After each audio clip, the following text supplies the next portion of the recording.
Babe. Ẹ̀yin bàbá ọkọ mi. Kí ló dé kí ló ṣẹlẹ̀? Oúnjẹ ló wà níwájú yìí, àmọ́ ẹ fọwọ́ kàn, ẹ jẹ rárá.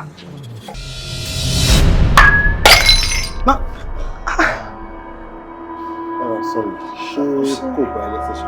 No, kò bá mi lẹ́sẹ̀ but kò pé ọwọ́ mi ò gba table yìí ò shake and how come? You know, to just get the mop stick and take care of it. Yes.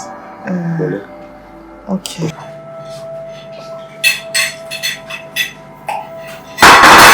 Lẹ́nu sínsìn tí mo ní kí n wọnú kitchen lọ, òun lẹ ti sáré jẹun tán báyìí. Ẹnu wá yá ni. Even tí ẹnu yín bá yá, tẹ́yin jẹ́ fast eater. Ṣóun ló wá fà tó jẹ́ pé ẹ jẹun yín, ẹ dẹ̀ lítà gbogbo table báyìí. Like gbogbo veggies ló wà ní orí table táwọn míì gan dà sílẹ̀ ńlẹ̀. Èmi ń rẹ̀ kí n máa tètè jẹun ní fast eater. Tó bá ṣẹlẹ̀ lọ́wọ́ èèyàn kan kò wá jẹ́ ẹ̀yin mẹ́tẹ̀ẹ̀ta ni ó máa ṣẹlẹ̀. Ẹ jọ̀ọ́, ibo ni omi tó dà sílẹ̀ ńlẹ̀ yìí àti cup ibo ló lọ? Tọ́míwá ti tidy ẹ̀. Yes, ti tidy ẹ̀. Ìgbà wo sí gbà wo, but inú kitchen ni mo wà, ẹ dẹ̀ wá sínú kitchen.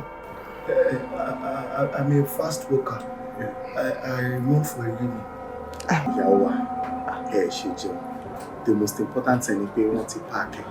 Ẹ jẹun kó má tutù náà. Yes, ẹ wá jẹun. Tí ẹ bá ń gbọ́ ẹdìyẹ tòlótòló, èmi ni mo jẹ́ bẹ́ẹ̀.